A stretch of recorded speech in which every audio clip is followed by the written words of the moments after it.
Hello everyone. Welcome to Toastmasters District 105 in conversation with distinguished Toastmasters. Today we have a person who have been in Toastmasters for 100,000 hours, which is roughly 11 years. But if you talk to him, you will feel that he has been in Toastmasters for a lifetime. He started his journey in Toastmasters in 2009 as a club treasurer, and after that he has taken all the club officer roles.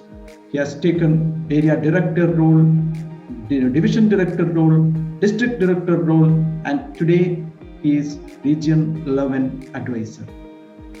We call him the Wikipedia of Toastmasters.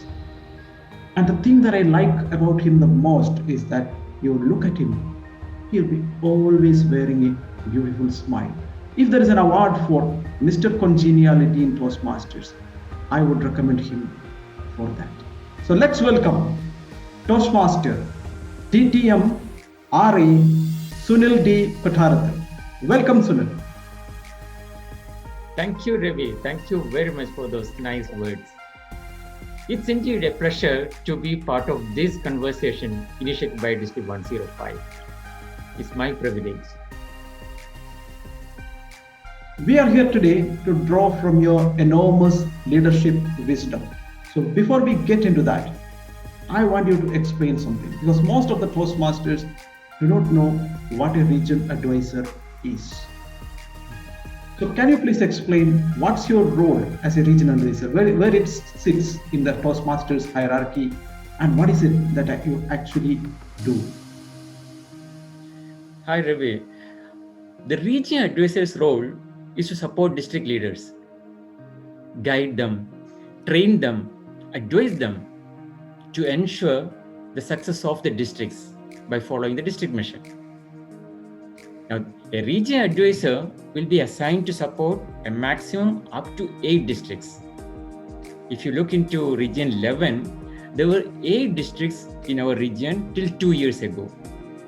5 districts in the Middle East and 3 in the African continent. Now, since Pakistan also joined our region from 2018, we have 9 districts in our region now. And thus, there are 2 region advisors. More the number of leaders to support our districts, the better. So as a region advisor, I am supporting the districts in African continent and Qatar. So you basically work as a connection between the world headquarters and the district leadership for every district.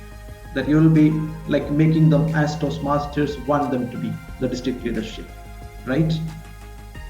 Exactly. We know very well that the district leaders, they need support. They have enough struggles within their own districts. So as region advisor, I will be here to listen to their problems or their situations and give the best advice I can, so that we support them in all angles and ensure the success of the district. Okay, that means you are doing a lot of work as region advisor.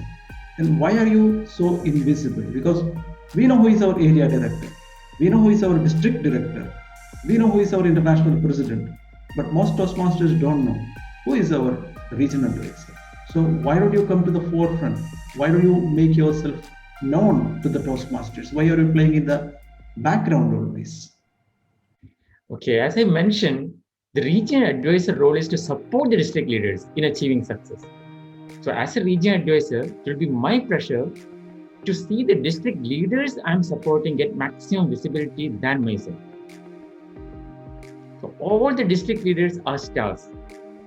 And by the end of their term, if I can guide them to become a shining star, a little bit more brighter shining stars, that's where I will draw satisfaction. There was one situation where some of the districts want to know the best practices that a successful district follows. Rather than just giving them a list of best practices, I encourage the leaders of District 116, who are number 1 in the world last year, to conduct a session under their label for the benefit of other districts. So give the opportunity to the leaders, empower them, encourage them And when the leaders you support shine in front of the world, you will shine inside. Okay, so that means you are doing it more like a, what do you say, for your own satisfaction. You have taken up this role. That's true. See, I always believed in the saying that leadership is not a popularity contest. In my views, my success as a region advisor will be when the district leaders see a true friend in me, helping them to be successful. So that's where I will say I will be successful as a region advisor. I have to tell this here, whether it's a popularity contest or not. Like popularity comes with the role. You are popular, by the way. So that's the whether you want it or not. I would like to ask you another question that came very recently. You know that there is a splitting of District 105 coming now. Abu Dhabi will be in a different district and Dubai will be in a different district, right? So whenever there is a change coming in Toastmasters, whether it's related to district splitting or even area divisions, or even when they are introducing a new curriculum. For example, our right now there are still people who says that the older educational system was better than the newer one. They somehow love that. People somehow are resistant to change very often.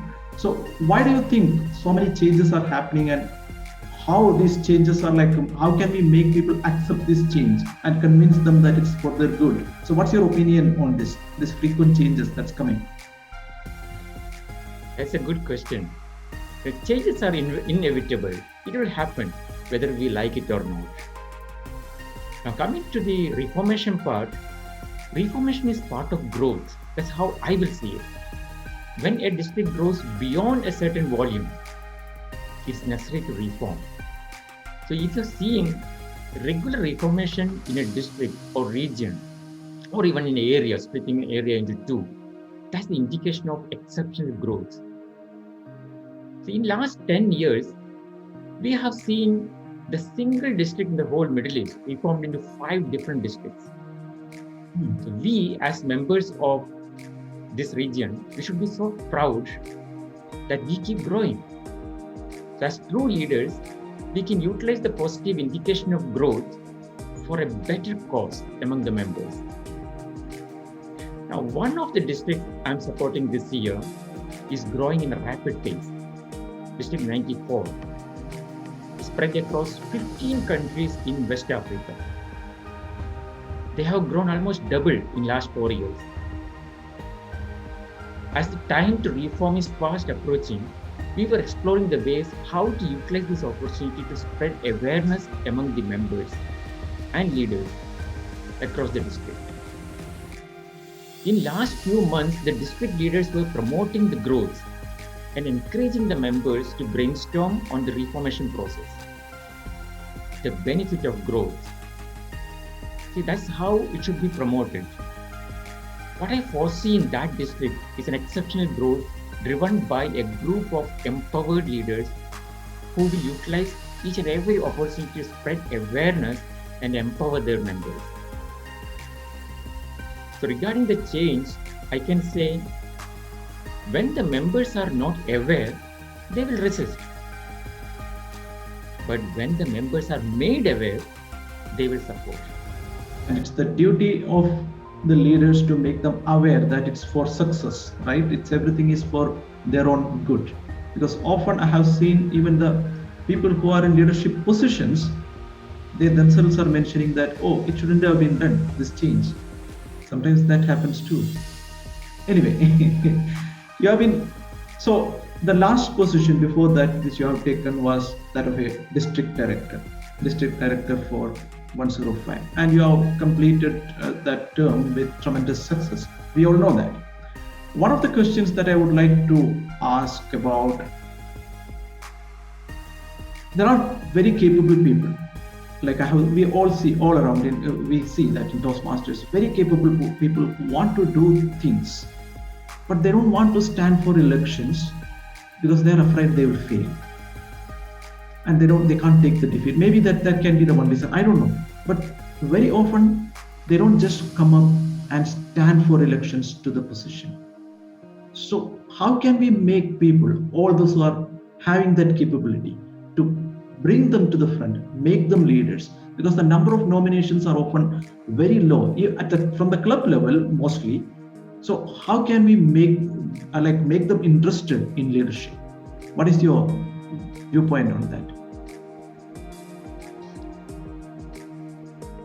You are right in some aspects, Ravi.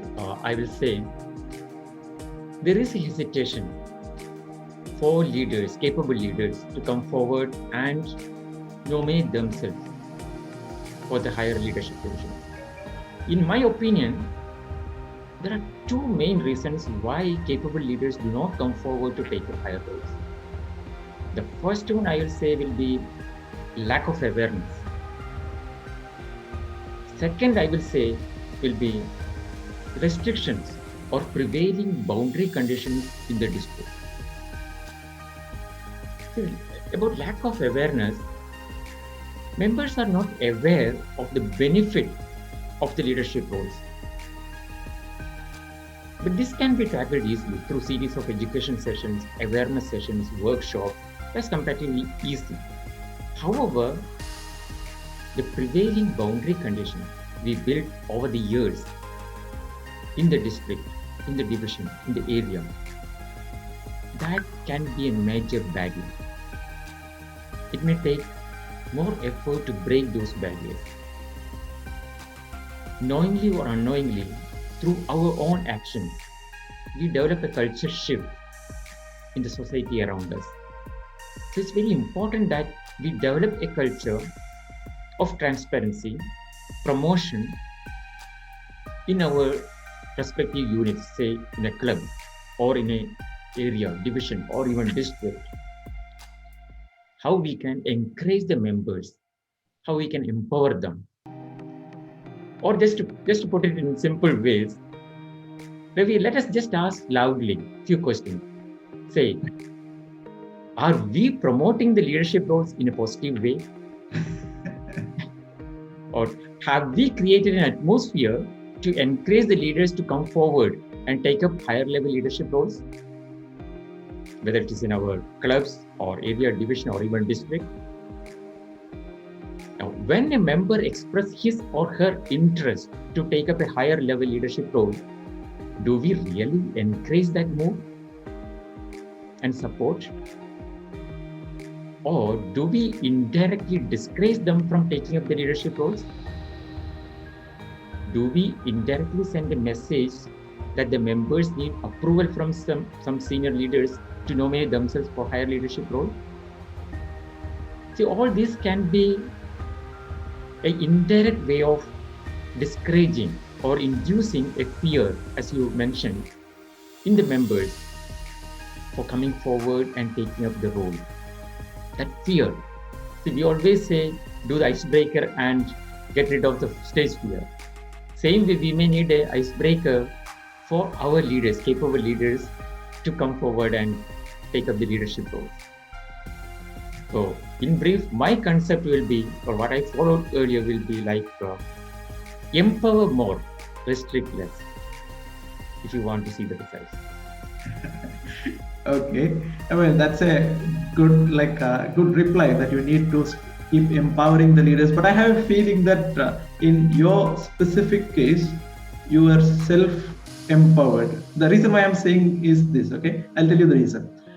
You started as a treasurer, then you became the VPE as per your CV, and the next time you didn't just become the president. Along with that, you became the area director before completing your president. Right after VPE, you became area director. And even if you look at your district position, you went to PQD without taking any other district expo. And you have not taken any role of, say, PR, not club group director or nothing. You directly went for PQD. So is it like that you always wanted to take positions, that you were interested in the positions? Is that why you did that? That's a good question. If I look back my leadership journey, I never went for any positions. In fact, the positions were coming to me without even asking for. I still remember the term I completed the VP Education's role in the club level. During that time, I was the VP Education for 2 clubs together at the same time. One of the clubs, they recommended me to be the area director. And I was thinking of taking up the president's role there. However, they want me to take the area director's role. During that year, while serving as VP Education, maybe they saw something in me, maybe. That's why they recommended. And I happily took that role. And same thing happened even later. Whenever I took the other roles, it all came to me. Maybe my concept about the roles were like, it's a 1-year term. We get 1 year to serve in that particular role, particular position. And after that 1 year, you're back to a paid member, a normal member. So the position doesn't last for long. It lasts only for 12 months. So you do the best you can, serving the community for that 12 months. If you do that, maybe others will come to you and give you or offer you higher positions. Yes, actually, that's a very good reply there. I'll tell you one thing, because you just mentioned that they will come to you and give you the positions. If I remember, I was there present in the election that happened for your PQD. What happened is this: there were 2 candidates. I think there was one more candidate for PQD, and you were there as well. And someone from the other candidates team came to us and said that, okay, please vote for this person. And suddenly a Toastmaster from Dubai said, no, Sunil is that I'm going to vote only for him. So he was telling directly on the face that I'm going to vote only for Sunil. And that your victory on that day was like a landslide victory. You won by a huge margin. So my question is this: even though you were not in the district excom, like you were not like club group director, you took a year of gap after your division director role, and you directly went for the PQD role. In spite of that, how you managed to get this kind of support from the members? What keeps you relevant among all the Toastmasters? I believe that we don't need a title, or we don't need even a position to serve. So though I was not having a position the previous year, I was helping the CGD team that time to make strategies, and even the district director with some strategies to become successful.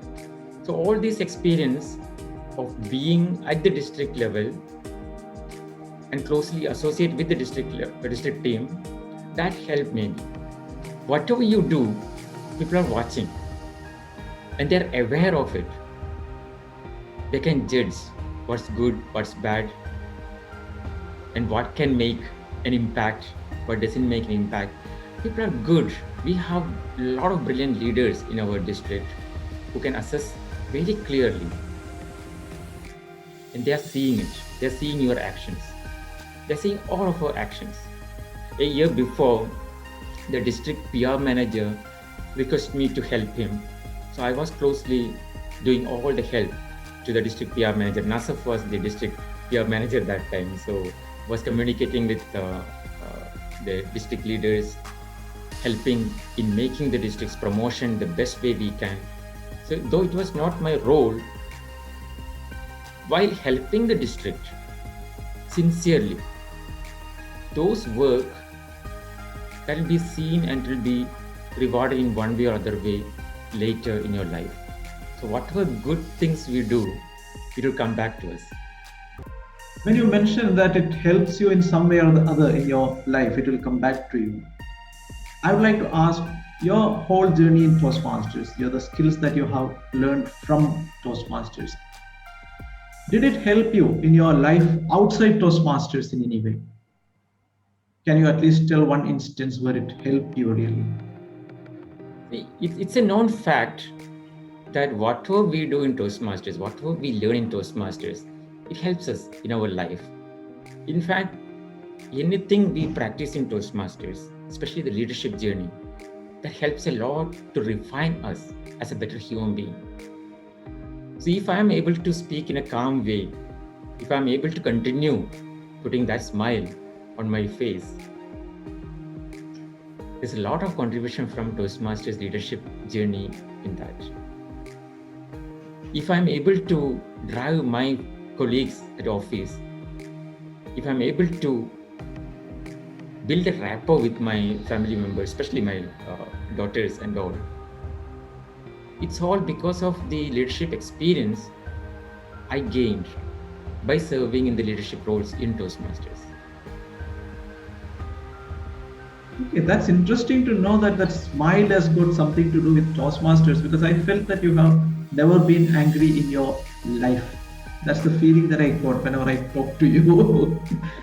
Anyway, it's very interesting to know that. Now, let's go to your role as a district director. Okay, so your term as district director, what's your biggest learning, or what do you think your biggest achievement is during that term?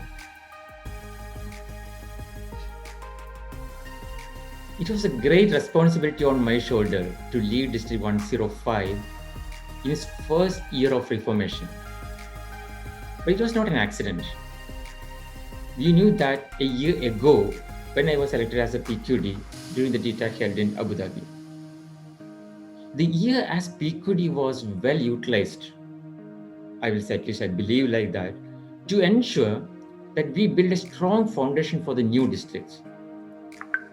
The aim was that District 105 should have the best start, a dream start as a new district. I always believed in the need to build a strong line of leaders if we really want to be successful as a district. So as a PQD, with the responsibility of education and training entrusted in me, I made the plan of empowering the area and division directors that year. These empowered area and division directors continued to support even during the next year, during the first year of District 105 when I was the DD. The blessing from those area and division directors, or the immediate past area and immediate past division directors during the first year of District 105, that was the key aspect, I will say, in the success of District 105 during that first year of reformation. We become President Distinguished after a gap of few years. And even we become number 4 worldwide that year. I think that was a dream start for a newly reformed district. So I learned few things there. And this is my message also to the future leaders. Empower your leaders. Show them the opportunities. Allow them to experiment. Appreciate them even on the small wins. You can guarantee your success. That's cool. See, considering your growth, in fact, from the day you became a member to district director, it was quite fast compared to other Toastmasters, like most Toastmasters, I would say. Of course, there are people who have done much, who reached the district director position at an earlier age, much faster than you there are. But still, compared to the average, you climbed that stairs quite fast. So obviously, you would have worked with a team who are more experienced than you, older than you, and did you ever find it difficult to manage them? Because in Toastmasters, obviously, you can't command people. You just have your position, you have your, say, responsibilities, but you don't have an authority here. It's servant leadership model. So how do you drive an organization? How do you drive the team in such a situation? How you keep the team together? That's a very interesting question, I will say. You're right. It will be difficult. It will seem to be very difficult when you have to lead a diversified group of people. But as leaders, when we take up a role, we are making commitment to ourselves and to the system. So it's very important to define our own commitment. And it's equally important to make our commitment very clear to the leaders who are working with us. But people may not take it in a right way. See, when you convey your commitment, it should not be taken as an order, as you rightly mentioned. So as individual members are different, and many leaders we need to work with are not chosen by us, the clear mutual understanding is very important.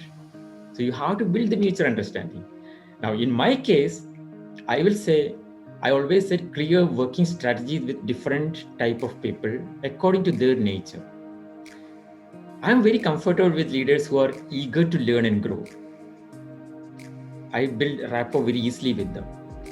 At the same time, I'm not much comfortable with leaders who are driven by their own ego or selfish goals. Now, in servant leadership, people are driven by one thing only. What's in it for me? Just ask this question. What's in it for me?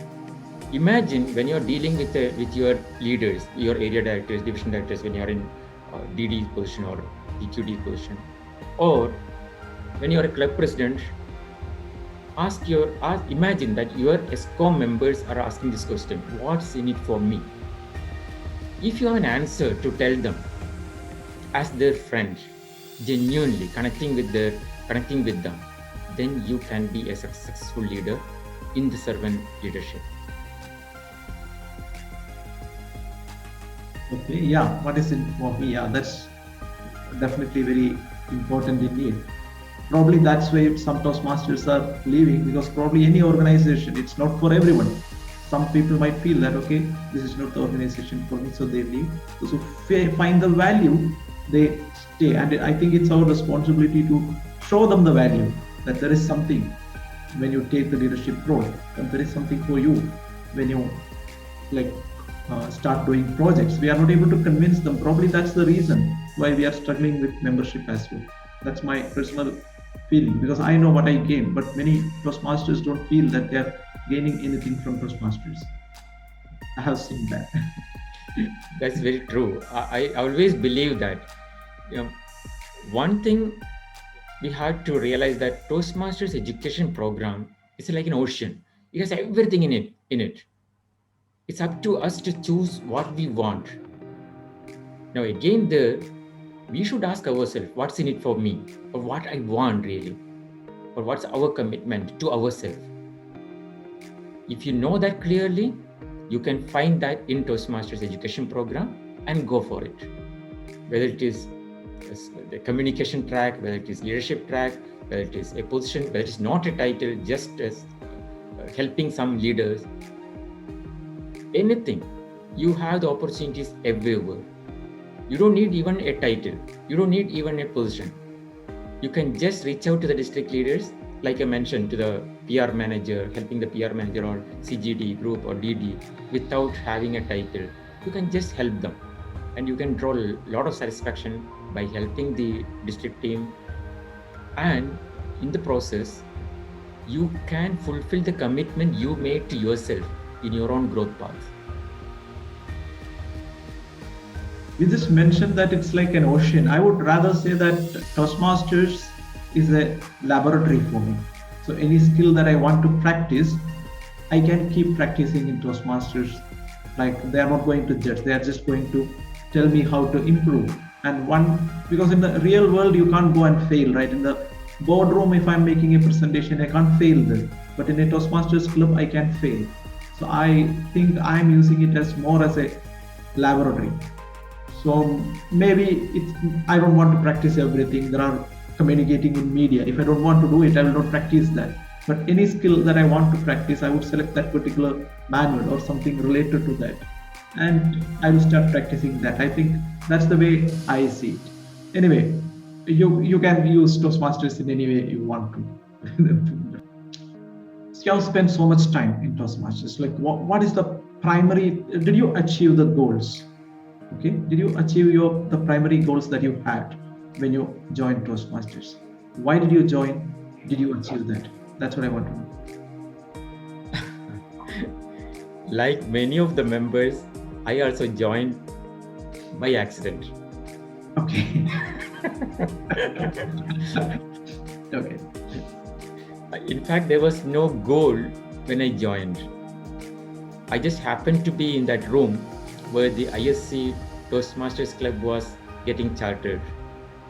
Just by seeing some of my friends there in that room, and because of their pursuance, I just happened to be a member there, and the Toastmasters journey happened through that accident. But once I joined, of course, maybe it's my nature that you take up a role, then you commit to that. Maybe I was taking it one at a time.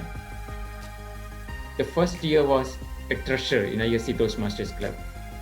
So I was focusing on the treasurer's role only. However, as we were having the regular EXCOM meetings with all the club executive committee members, president, VP education and all, I found that with my nature, I can help the VP education more after finishing the treasurer's role. This is how I started helping the VP education, and next year, the club selected me as the VP education. So the journey continued like that.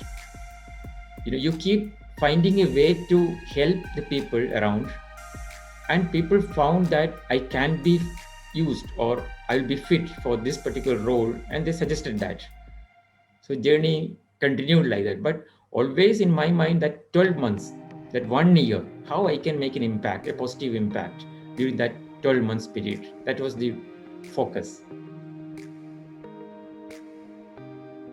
That's fantastic. I think that's the key message here. How best you can use your 12 months when you are a leader. But even for that, like if you want to use that 12 months as a leader, we should be planning for our leadership positions, right? What is the leadership position that I want to take? We need to plan for that, take it, and then utilize that 12 months. In your case, you are a region advisor right now. So what is your future plan? Are you planning to be the international director or eventually the international president? If you ask me, I have a feeling that one day you're going to become the international president. So tell us, what is your future plan? I will not plan for my personal growth. I will say, when I say personal growth, titles or positions. Let me put it in a different way. When I was a member of ISC Toastmasters Club, I select to become a dual member in NMC corporate chapter also. NMC corporate, as you know, Ravi, that time was struggling. There was only very few members. But I realized that only after joining there. However, instead of having goals, personal goals, I set a goal there for the club. This club, we want to ensure this club will be back to its full potential over a period of time, and we want this club, this corporate club, to be handed over to the corporate back. That was the goal. So the goal was not to take up positions, become a club president or become something there. No, not the title, but the goal was related to the club itself. And we did that. In a span of, say, 4 years, we saw the club standing its own feet. We ensured that by constant effort, focused effort, we build leaders within the club who are capable of running the club alone. And they did that wonderfully. So today, I visit the club not very often.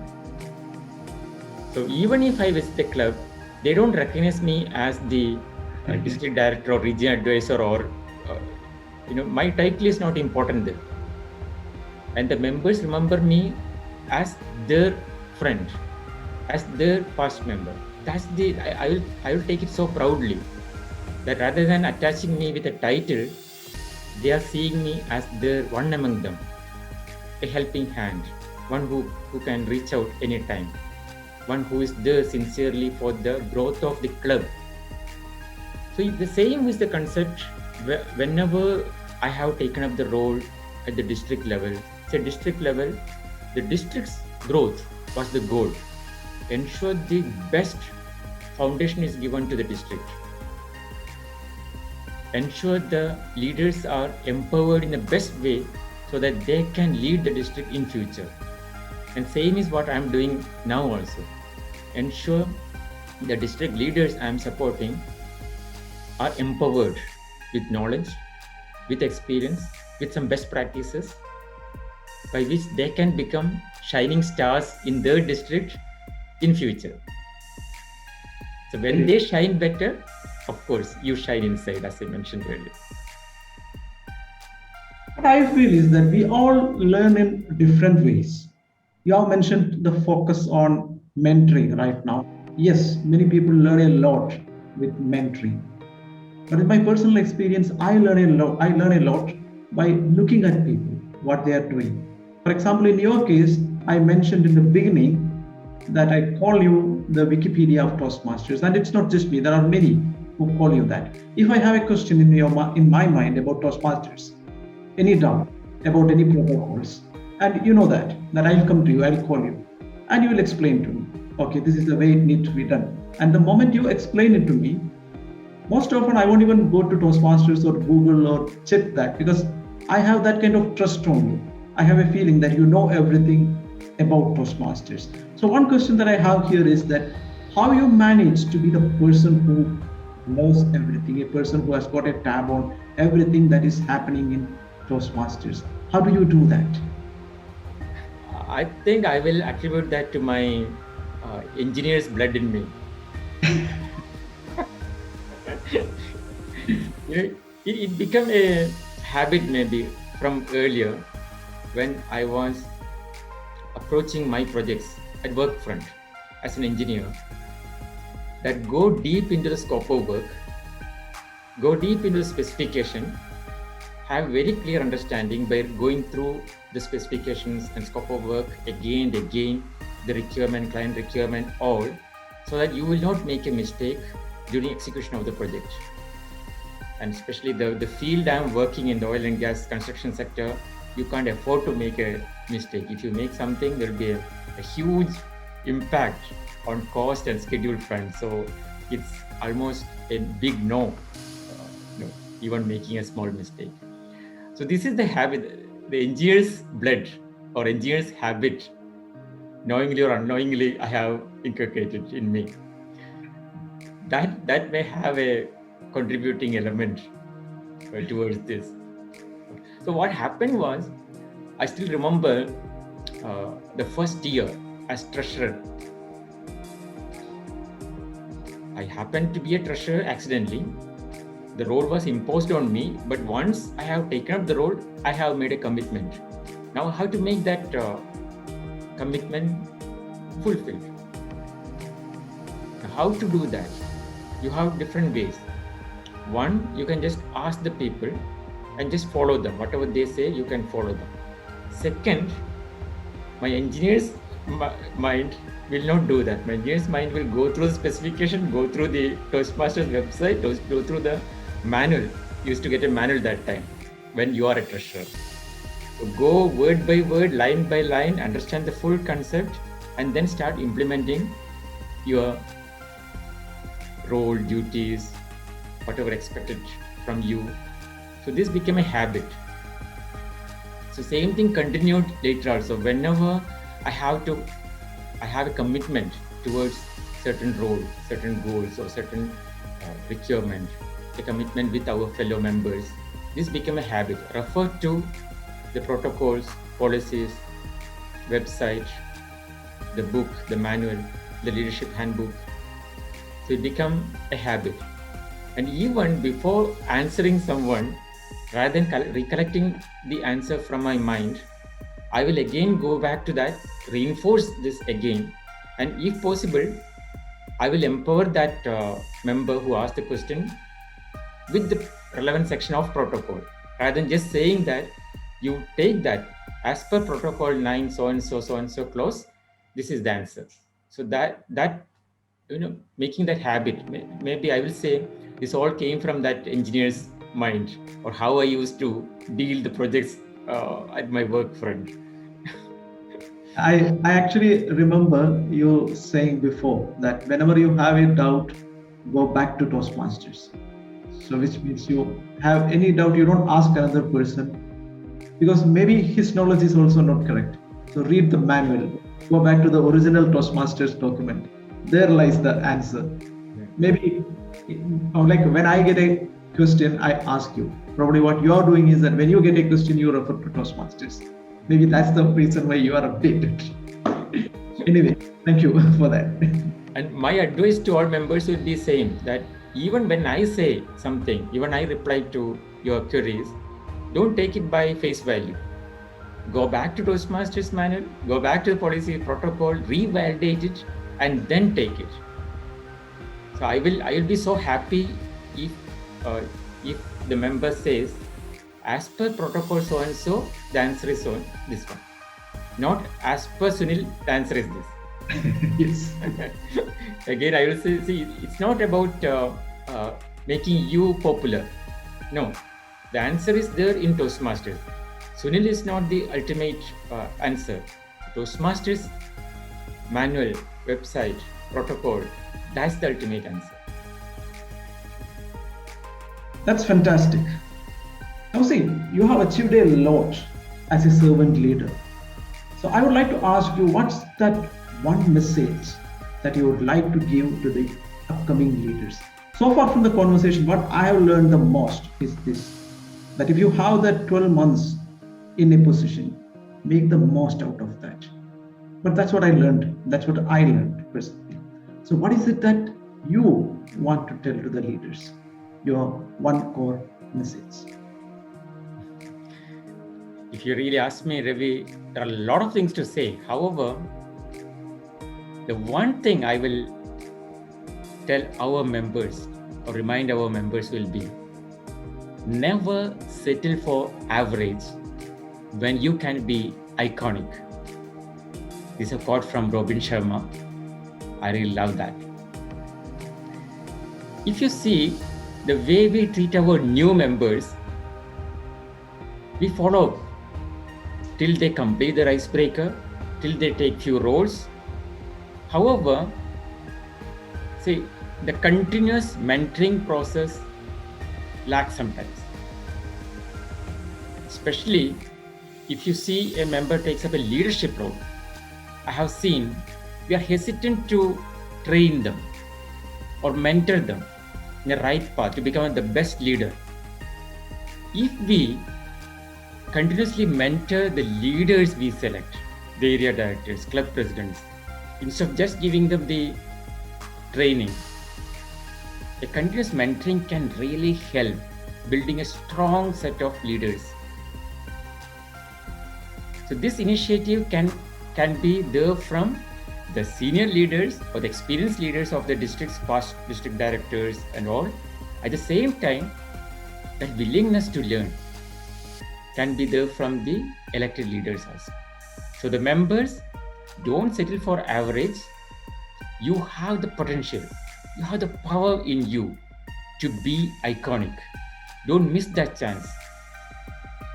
Whatever you take up, whether it is a speech contest, participation, or a leadership journey, a club officer role, a district officer role, whatever it is, utilize the resource available within the district. The mentors, reach out to them, reach out to the past leaders. Use them to become iconic by putting your best during that 1 year of your leadership role. Thank you, Sunil. I think if I talk to you, you know that we can talk for hours. You have that many things to talk about, and I can listen to you forever. But unfortunately, I don't think we can do that right now. In my personal, if I take it like in my opinion, what I learned today mainly, different people definitely will take different lessons from whatever you mentioned today. One thing will be that we need to make the most out of 1 year, as I have mentioned, as I told you earlier, like one message that I take. Another is that I asked you about your achievement, like how you got elected with such a huge margin. You said that whether there is position or not, you kept on working among the Toastmasters. You were always there as a leader with a position or no. So that will be like another lesson that I want to take. That keep working. Don't see like whether you have a position or not. That's actually real leadership. So that's one another leadership lesson that I learned from you today. So thank you very much for that. Definitely for the rest of the information that you have to share, the rest of the wisdom that you have to share, I'm sure we'll be meeting again. Thank you very much. Thank you. Thank you very much, Ravi, for this nice conversation. We shall meet together and continue sharing these words of wisdom. Maybe I also learned a lot from you. The insights, the questions you asked, they have a lot of depth in it. Thank you so much.